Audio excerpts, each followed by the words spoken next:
반도체 문명과 동북아 천하대란 본문 제2강 K사상과 개벽 그리고 리그베다를 시작합니다. 안녕하십니까. 최동환입니다. 지금까지 많은 학자들이 우리 한민족의 K사상, 한사상을 기존의 동서양의 사상으로 설명을 하려고 했지만 성공한 학자는 아무도 없는 것 같습니다. 그리고 우리 한민족의 사상 K사상으로 동서양의 사상을 설명하려고 한 학자 또한 아무도 없는 것 같습니다. 그러나 알고 보면 지난 3000년 동안 동서양을 지배해온 이원론은 몸과 마음이 분리된 식물 인간 상태와 같습니다. 우리 한민족의 K사상, 한사상은 몸과 마음이 통합되고 머리가 몸과 마음을 자유롭게 움직입니다. 바로 이것이 K사상, 한사상의 개벽과 개천의 원리입니다.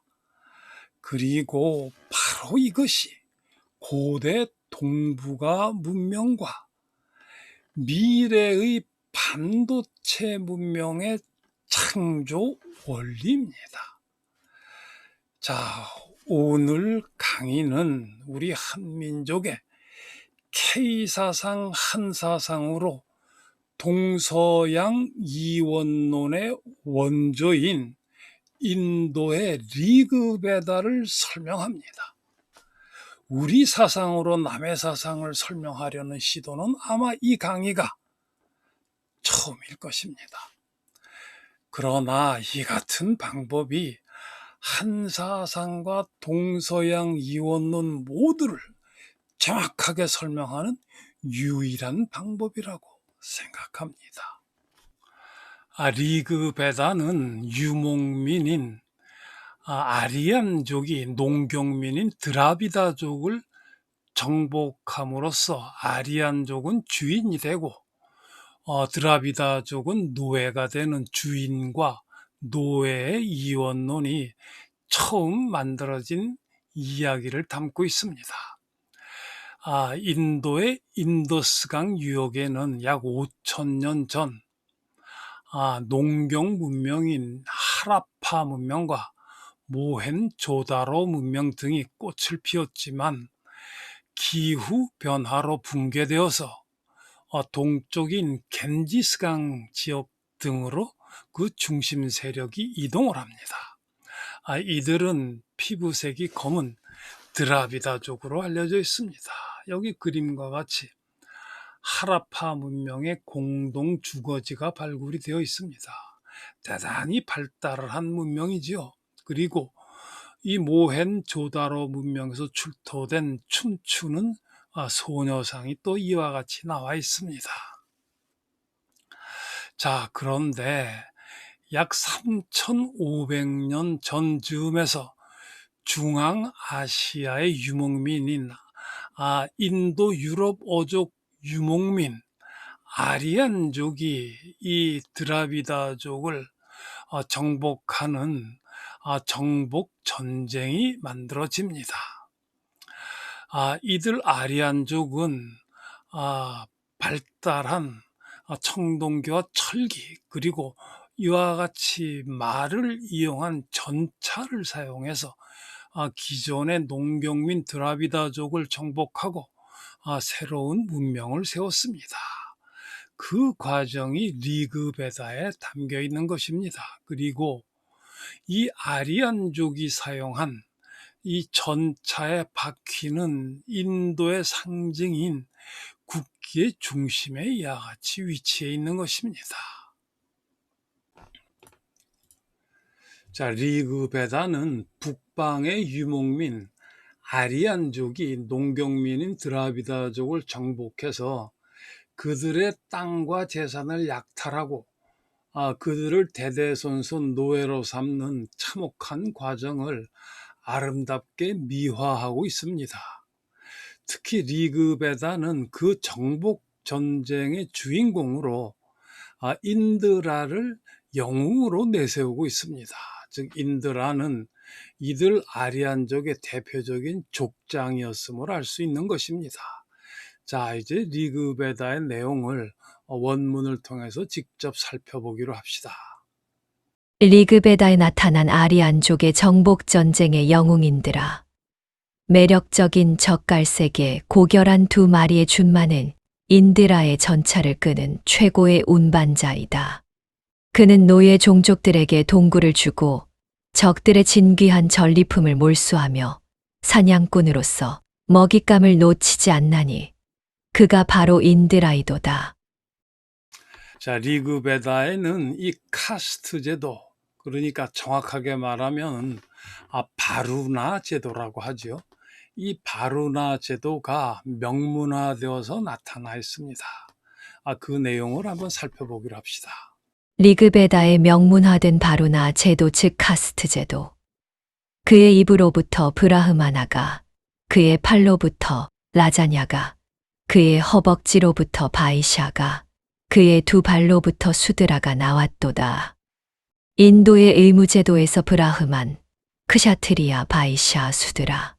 이렇게 네 가지로 구분되는 것은 리그베다의 이 절에서 비롯된 것이다. 자, 리그베다에서 명문화된 이 바루나 제도, 즉 카스트 제도는 이 만우법전에 의해서 현실화됩니다. 그러니까 만우법전은 인도 땅에서 이루어진 모든 사회 행위에 대한 제가와 승인의 원천이었으며 인도 최고의 형사 민사 법률이었다. 만우법전은 리그베다에서 푸르샤의 몸에서 나온 네 계급 카스트를 이렇게 정의한다. 자, 그러니까 만우법전 제1장에는 이렇게 나와 있습니다. 그 지구의 존재는 창조된 이 모든 세상을 지키기 위해 이 팔, 넓적다리 그리고 발에서 생겨난 자들의 까르마, 의무를 차례차례 정하셨다. 이렇게 돼 있습니다. 자, 그 자세한 내용을 이제부터 알아보겠습니다. 만우법전의 명문화된 바루나 제도 즉 카스트 제도.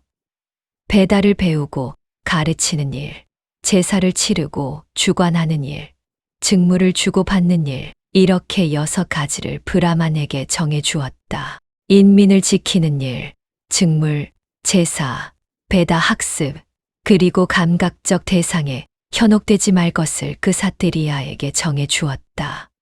짐승을 기르는 일, 직물, 제사, 배다의 학습, 상업과 농사는 바이시아에게 정해 주었다. 슈드라에게는 하나의 까르마, 의무만을 정해 주었으니 그것은 슈드라는 질투 없이 위의 세 신분들에게 봉사해야 함이었다. 자, 그러니까 바르나 제도, 카스트 제도에 의해서 리그베다의 주인과 노예의 이원론이 만들어졌습니다. 그 내용인즉슨 나는 주인이며 선하고 너는 노예이며 악하다. 이런 내용입니다. 자, 그 내용이 이렇게 됩니다. 그러니까 아리안족은 주인이고 정복된 드라비다족은 노예입니다.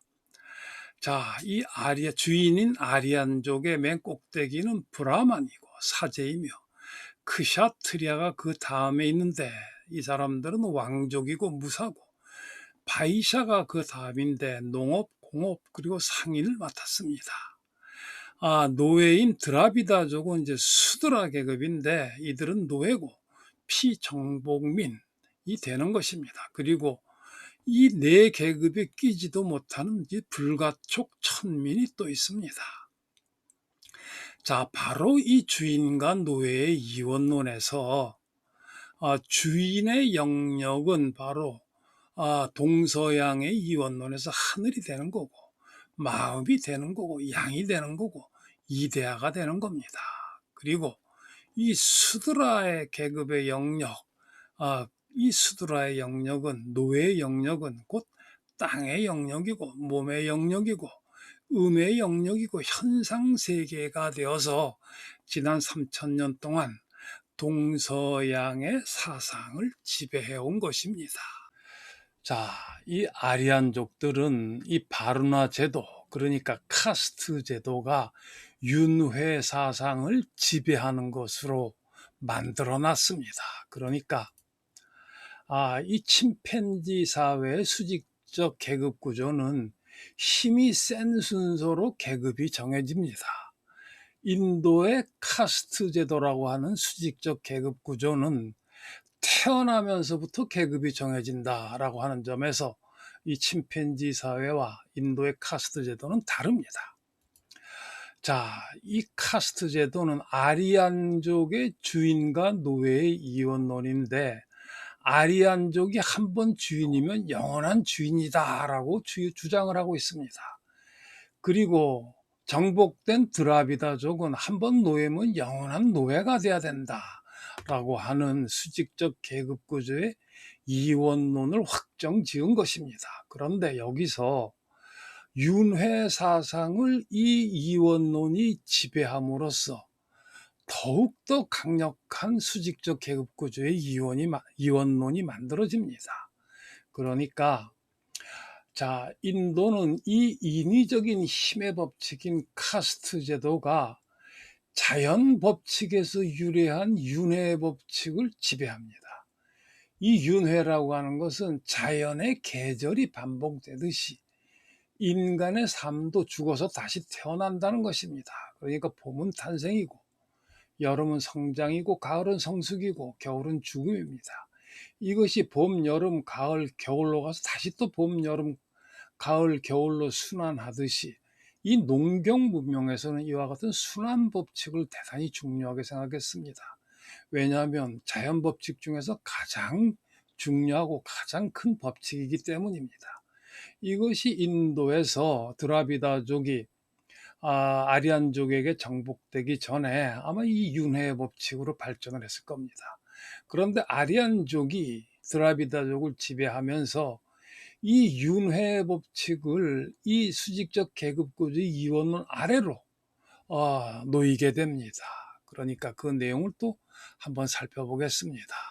바로나 제도 즉 카스트 제도가 지배하는 윤회 사상. 힌두교의 교리는 인간은 이승에서 행한 착한 행동과 악한 행동 즉 업에 따라 윤회에 의해 다시 태어날 때 계급이 정해진다. 선한 행동을 많이 하여 좋은 업을 쌓으면 지배자인 브라만 계급으로 태어나고 악한 업을 쌓으면 노예 계급인 수드라 또는 그보다 못한 불가촉 천민으로 태어난다는 식이다. 카스트 제도는 강자가 약자의 모든 것을 약탈하고 대대손손 노예로 부려먹는다는 제도이다. 그리고 이 카스트 제도는 윤회 사상을 이용하여 주인인 우리 아리안족은 전생에 선한 일을 많이 하여 주인인 것이고 노예인 드라비다족은 악한 일을 많이 해서 지금 노예인 것이다. 그러나 살아있을 때 노예의 의무를 잘하면 다음에 태어나면 노예가 아니라 주인으로 태어날 수 있다는 식의 이야기를 만들어 드라비다족을 영속적으로 지배하는 보다 정교한 이원론을 만든 것이다. 이제 K사상, 한사상이 고대 동북아 문명과 미래 반도체 문명의 창조 원리다라는 내용을 살펴보겠습니다. 그러니까 침팬지 사회에서 그 힘에 의해서 만들어진 수직적 계급 구조의 이원론은 리그베다 이후 제도적으로 수직적 계급 구조의 이원론이 만들어져서 주인과 노예의 이원론이 되고 지배와 피지배의 이원론이 되었습니다. 이 모든 이원론은 몸과 마음이 분리되어서 식물 인간 상태를 만들므로 해서 인간이 가지고 있는 힘과 속도를 제대로 발휘할 수 없게 만드는 이원론이었습니다. 자, 이 리그베다 이후의 수직적 계급 구조의 이원론을 20세기에 마르크스, 니체, 프로이트가 180도로 뒤집어서 새로운 수직적 계급구조의 이원론을 만들었지만 그것은 전혀 새롭지 않고 마찬가지로 똑같은 이 수직적 계급구조의 이원론이었습니다. 마찬가지로 식물이 인간 상태로 만드는 이원론이었습니다. 따라서 마르크스, 니체, 프로이트의 이원론은 결코 혁명이 아니며 결코 개벽이 아니었습니다. 진정한 개벽은 이 수직적 계급구조의 이원론을 45도로 기울일 때 나타납니다.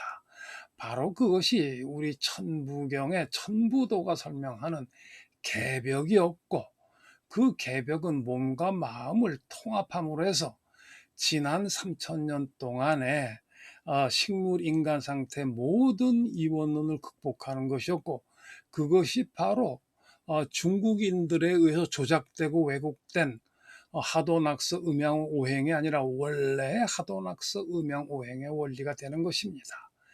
그것이 바로 이 개벽이라고 하는 아주 중요한 내용이 되는 것이죠. 자, 이 개벽은 개벽으로 머무는 것이 아니라 다시 개천의 상태가 됩니다. 개천의 상태는 몸과 마음을 통합한 개벽의 상태에서 더 나아가서 머리가 몸과 마음을 자유롭게 움직이는 개천의 상태가 되는 것입니다. 이 개벽의 상태 중심에 가운데 이렇게 사각형의 괴짝이 만들어지는 것입니다. 그것이 천부경의 두 글자 무괴였죠. 자, 이 개천의 원리가 바로 태극과 팔계와 사상과 64개의 원리인데, 지난 3000년 동안 중국의 사상가들 중 그 누구도 이 태극과 사상과 8개와 64개의 원리를 설명한 사람이 아무도 없었죠. 바로 여기서 이 개천의 원리가 고대 동북아 문명의 가장 중요한 창조 원리고 미래 반도체 문명의 가장 중요한 창조 원리가 되는 것입니다. 반도체 문명은 머리인 태극으로 몸과 마음인 64괴를 자유롭게 움직이는 개천의 원리로 운영됩니다. 대한민국의 국기 태극기는 바로 이 머리인 태극을 상징합니다. 태극기야말로 대한민국이 새로운 반도체 문명을 창조하고 세계를 이끌어가는 새로운 시대를 상징합니다. 자, 우리는 이 강의에서 한민족의 K사상, 한사상으로 지난 3000년 동안 동서양을 지배해온 이원론의 그 원조격에 해당하는 리그베다의 이원론을 살펴봤습니다. 그리고 침팬지 공동체와 리그베다 이후 모든 이원론은 몸과 마음이 분리된 식물, 인간 상태라고 하는 사실을 살펴봤습니다. 우리 한민족의 K사상, 한사상은 몸과 마음이 분리된 식물, 인간 상태의 이원론을 개벽을 통해서 몸과 마음을 하나로 통합합니다. 그리고 개천을 통해서 머리로 몸과 마음을 자유롭게 움직이게 합니다. 이것이 동북아 문명의 창조 원리이자 반도체 문명의 창조 원리입니다. 자, 그러나 동서양의 그 어떤 이원론으로도 우리 한민족의 K사상, 한사상의 개벽과 개천의 원리를 설명할 수 없습니다.